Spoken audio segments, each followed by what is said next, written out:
नमस्कार दोस्तों, स्वागत है आपका जुनून सिविल सर्विस में। आज हम लोग अपनी डे 3 की आंसर राइटिंग प्रैक्टिस थीम 3 देख रहे हैं। एनर्जी थीम हम लोग यहाँ डिस्कस कर रहे थे। सुबह मैंने 2 क्वेश्चंस पोस्ट किए थे, उसका हम आंसर अभी डिस्कस करेंगे। आंसर डिस्कस करने से पहले मैं एक चीज़ आपसे डिस्कस करना चाहता हूँ। मुझे कुछ कुछ स्टूडेंट्स का मैसेज आया कि क्योंकि 66 काफ़ी पास है तो उनको पीडीएफ थोड़ा जल्दी दिया जाए। तो मेरा बात बिल्कुल सही है, क्योंकि 66 ज़्यादा दूर नहीं है, हार्डली अब 20 22 25 दिन बचे होंगे।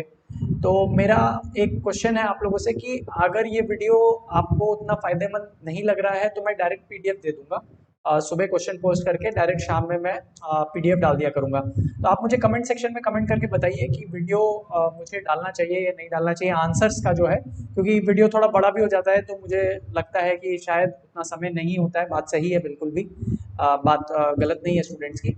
तो आप मुझे कमेंट सेक्शन में बताइए। अगर मेजॉरिटी लोग बोलेंगे कि सिर्फ पीडीएफ देना चाहिए तो मैं सिर्फ पीडीएफ डाल दिया करूंगा, मैं वीडियो नहीं डालूंगा। आप मुझे कमेंट सेक्शन में प्लीज़ बताइए और उसके अकॉर्डिंग हम लोग जैसा भी मेजॉरिटी बोलेगी वैसा हम लोग करेंगे। तो यहाँ पे हम लोग अपने आंसर पे आ जाते हैं। की कंटेंट्स ऑफ द आंसर जो था, तो जैसा मैंने बोला था हमें की डिमांड समझना है क्वेश्चन का। तो यहाँ पे हमारे डिस्टिंक्ट दो चीज़ें हैं जो हमें समझनी है। अगेन यहाँ पे अगर हम स्ट्रक्चर पे देखें तो यहाँ हमारा इंट्रो आ जाएगा। यहाँ पे सेकंड चीज जो हम लिखेंगे इसके अंदर स्ट्रक्चर में, वो हमारा एप्लीकेशंस आएगा न्यूक्लियर एनर्जी का। थर्ड पार्ट जो हम लिखेंगे यहाँ पे pros and cons of nuclear energy होगा, थर्ड पैराग्राफ। और फोर्थ पैराग्राफ होगा हमारा कंक्लूजन। तो जब आप एप्लीकेशन यहाँ लिखें सेकंड पैराग्राफ में, तो उसको एक 3 सब हेडिंग में आप डिस्टिंक्टली डिवाइड करेंगे। पहला होगा फूड एंड एग्रीकल्चर, सेकंड होगा मेडिसिन एंड हेल्थ, और तीसरा होगा पावर प्रोडक्शन। अगेन तीनों सब पार्ट को आप जो जो पॉइंट लिख रहे हैं उसको आप यहाँ डिवाइड करेंगे अगेन सब पार्ट्स में, उसी तरीके से मेडिसिन एंड हेल्थ में, उसी तरीके से पावर प्रोडक्शन में। तो ये चीज स्ट्रक्चरिंग की बात हो गई और प्रेजेंटेशन की बात हो गई। अगेन थर्ड पैराग्राफ में जब आएंगे, प्रोज एंड कॉन्स में आप 2 बार में डिवाइड कर लेंगे। जब आप प्रोज लिखेंगे अगेन उसको सब पार्ट में डिवाइड करेंगे और उसके प्रोज लिखेंगे, और उसी तरीके से कॉन्स में डिवाइड करेंगे और कॉन्स को लिखेंगे, और फिर आखिरी में आपका कंक्लूजन आएगा। आई होप ये स्ट्रक्चरिंग और प्रेजेंटेशन आपको क्लियर हो गई है। तो ये कंटेंट पे अब हम आ जाते हैं। ये क्वेश्चन का डिमांड, स्ट्रक्चरिंग और प्रेजेंटेशन था जो आपको करना है। इंट्रोडक्शन आप देख लीजिएगा पीडीएफ के अंदर। वीडियो शॉर्ट करने के लिए ज़्यादा समय है, क्योंकि अब मैं चाह रहा हूँ थोड़ा छोटा बने, तो इंट्रोडक्शन को हम कट कर देते हैं। इंट्रोडक्शन आप पढ़ लीजिएगा। डायरेक्टली हम अपने एप्लीकेशन पे आ जाते हैं। फूड, जैसे ये radiation induce mutagenesis technology use की जाती है, जिसके अंदर 42 varieties of oil seeds, pulses, rice, jute again बनाई गई हैं, जो कि कमर्शियल कल्टीवेशन के लिए पूरी कंट्री में यूज़ हो रहा है।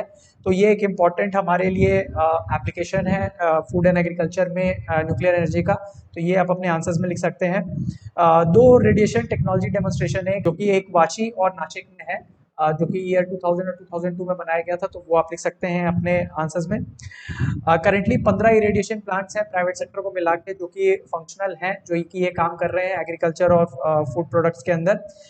बोथ फ्रूट्स और वेजिटेबल्स के अंदर ये किया जाता है। Fruits like mango, pomegranate use किए जा रहे हैं, या वेजिटेबल्स लाइक ओलियर, गार्लिक, और इनकी शेल्फ लाइफ एक्सटेंशन के ऊपर काम किया जा रहा है। जैसे कि मैंने बोला था कि shelf life extension, ready to cook vegetables के लिए भी एक इंपॉर्टेंट फूड प्रोडक्ट में रेडिएशन प्रोसेसिंग यूज हो रही है।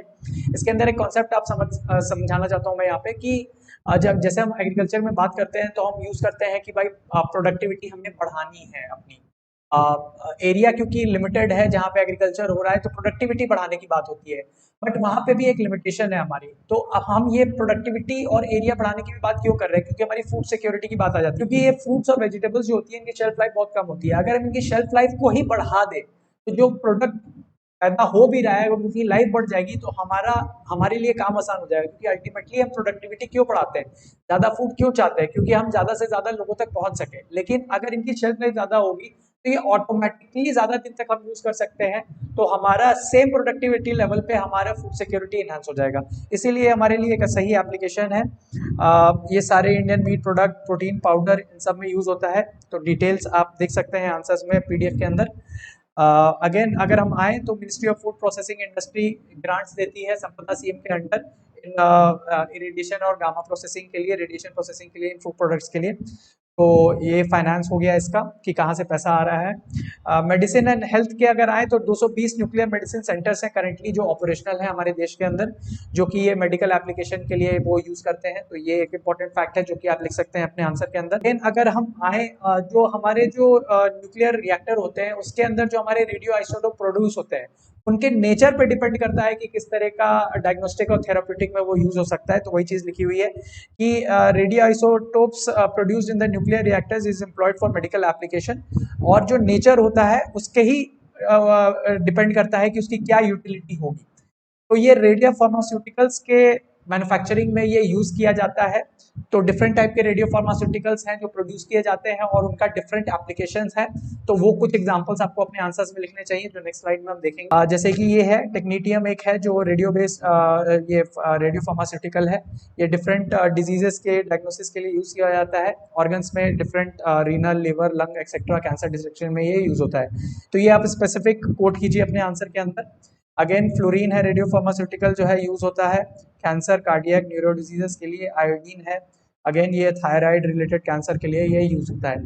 तो ये सब स्पेसिफिक अगर आप कोट करेंगे अपने आंसर्स में तो आपका आंसर बिल्कुल स्पेसिफिक होगा और आपको ज़्यादा मार्क्स मिलेंगे। तो ये आप लिख सकते हैं। अगेन आप डिफरेंट एग्जांपल्स हैं, कोबाल्ट, फॉस्फोरस, ये आप पढ़ लीजिएगा। तो ये डिफरेंट एग्जांपल्स हैं जो आप लिख सकते हैं अपने आंसर्स में। अगेन उसी तरीके से ये कुछ और एग्जांपल्स हैं, तो ये आप देख लीजिएगा। ये जो भी एग्जांपल्स हैं इसके अंदर मैं डिटेल में नहीं जा रहा हूँ, तो ये आप पढ़ लीजिएगा। हम आते हैं डायरेक्ट अपने इलेक्ट्रिसिटी जनरेशन में।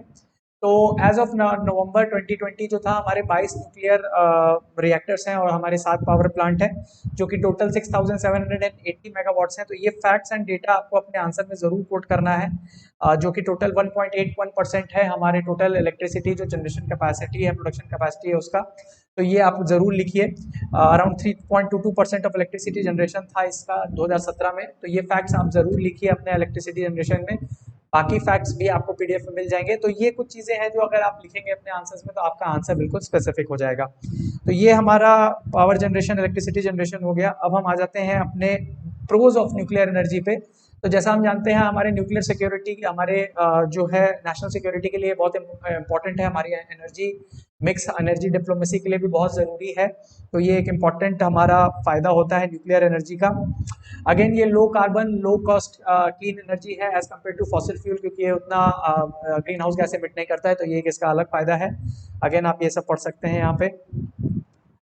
तो ये कुछ फैक्ट्स हैं, फिगर्स हैं। अगेन आप पढ़ के अपना कोट कर ले सकते हैं एग्जाम के अंदर। नॉन इंटरमिटेंट है, ये एक इंपॉर्टेंट फैक्टर है कि जैसे कि सन और विंड एनर्जी में बहुत बार बोला जाता है कि जब सन निकलेगा तो ही उसका फायदा उठा सकता है, जा सकता है रिन्यूएबल एनर्जी में, या विंड चलेगी तो ही हम उसको हार्नेस कर सकते हैं। बट न्यूक्लियर एनर्जी के साथ ऐसा कुछ नहीं है। ये एक सस्टेनेबल सोर्स ऑफ एनर्जी इसको माना जाता है। तो ये एक नॉन इंटरमिटेंट है, more reliable source of energy है। तो ये आप बिल्कुल लिख सकते हैं अपने आंसर में। और जब ये जॉब्स भी प्रोवाइड करता है, तो जब न्यूक्लियर पावर प्लांट वगैरह जब कंस्ट्रक्ट किया जाता है तो उसके आसपास एक ग्रोथ पोल की तरह एक्ट होता है, तो वो एक जॉब्स प्रोवाइड करता है। तो ये कुछ प्रोज हैं न्यूक्लियर एनर्जी के जो आप कोट कर सकते हैं अपने आंसर्स में। अब हम कॉन्स पे अगर आए तो अगेन न्यूक्लियर डिजास्टर एक इंपॉर्टेंट फैक्टर है जो कि चेरनोबिल में हुआ था, फुकुशिमा में 2011 में हुआ था। तो ये लोग बताते हैं, कोट करते हैं कि न्यूक्लियर डिजास्टर से एक कौन माना जाता है, बुराई मानी जाती है न्यूक्लियर एनर्जी की।